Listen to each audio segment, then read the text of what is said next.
Assalamualaikum warahmatullahi wabarakatuh.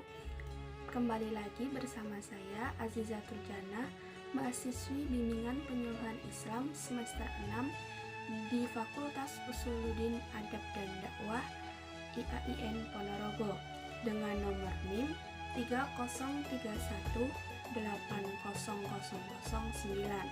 Nah, di sini saya akan mengajak teman-teman untuk belajar bersama untuk mengenal tentang psikologi sufistik atau yang biasa kita kenal dengan sebutan terapi Islam atau psikologi Islam.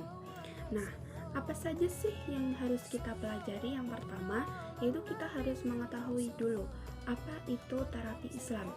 Terapi Islam adalah suatu pengobatan atau penyembuhan suatu gangguan mental, gangguan spiritual, gangguan moral maupun gangguan jasmani melalui proses pembelajaran Al-Quran dan As-Sunnah Nabi Muhammad SAW.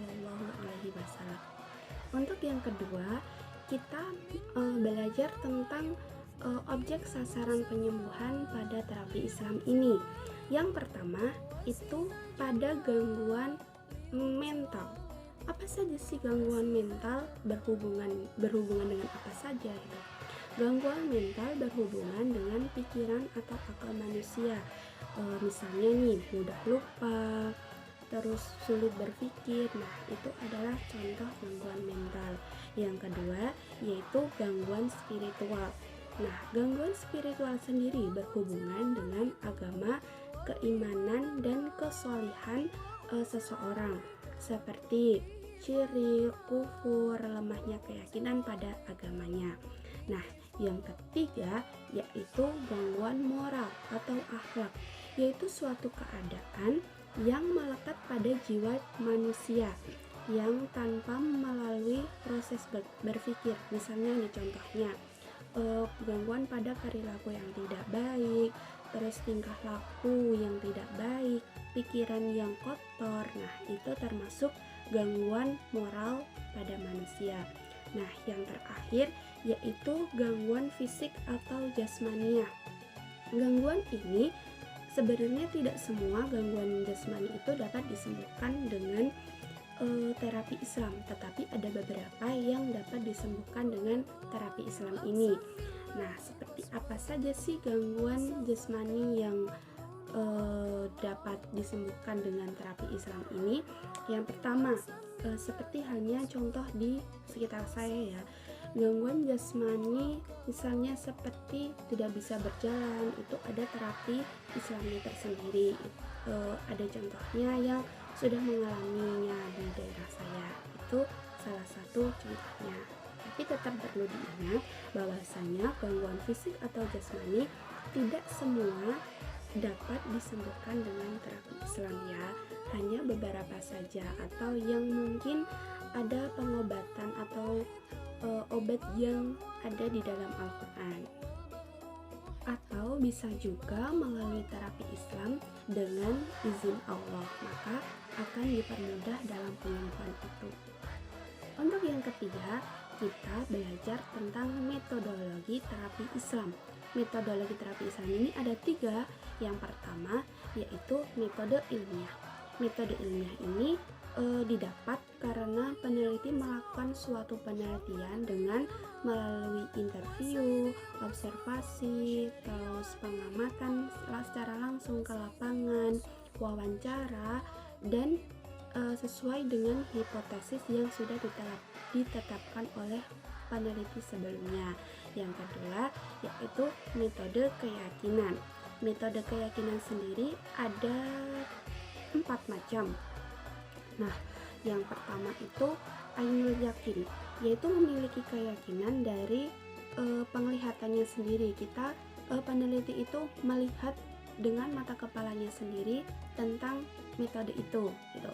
Yang kedua yaitu ilmu yakin, yaitu keyakinan yang berasal dari teori yang diketahui oleh peneliti. Yang ketiga yaitu hakul yakin, yaitu keyakinan yang didapat dari pengalaman peneliti. Yang keempat yaitu kamalul yakin. Nah, ini keyakinan didapat dari pengalaman yang jelas. Nah, untuk metode yang ketiga yaitu metode otoritas. Metode ini digunakan oleh peneliti berdasarkan keahlian peneliti sendiri dengan dilakukan secara tanggung jawab. Nah, yang keempat, kita akan belajar tentang tujuan dari terapi Islam ini. Terapi Islam ada 3 ya tujuannya. Yang pertama yaitu kita membimbing manusia untuk mengetahui hakikat dirinya. Yang kedua yaitu kita membimbing manusia untuk mengetahui siapa sih Tuhannya yang sebenarnya gitu.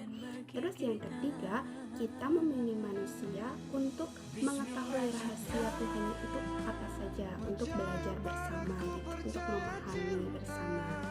Untuk yang kelima atau yang terakhir ini, kita akan belajar tentang tahap dalam proses terapi Islam. Nah, dalam proses terapi Islam ini ada 3 tahapannya. Yang pertama yaitu tahali, yaitu upaya mengkosongkan diri dari hal-hal yang buruk, baik di dalam otak, indera, jiwa, dan qalbu kita atau qalbu manusia. Yang kedua yaitu dengan tahali, yaitu upaya mengisi diri kita dengan hal-hal yang baik. Yaitu dengan apa aja sih? Yaitu dengan ketaatan, keimanan, ketakwaan, dan keislaman di dalam diri kita agar selalu berperilaku baik. Dan intinya di dalam proses ini itu mengeluarkan atau mengosongkan diri kita dari hal-hal yang buruk dan mengisi diri kita dengan hal-hal yang baik. Dan yang ketiga yaitu dengan tajalli, yaitu fase di mana Allah memberikan hidayah kepada diri kita, membimbing kita langsung dari Allah untuk berubah menjadi hamba yang lebih baik. Begitu. Nah, sudah ya, ini materi terakhir atau tahap terakhir yang kita pelajari pada pagi hari ini, yaitu belajar tentang terapi Islam. Nah, mungkin hanya itu yang bisa saya sampaikan. Ada kurang lebihnya saya mohon maaf. Wassalamualaikum warahmatullahi wabarakatuh.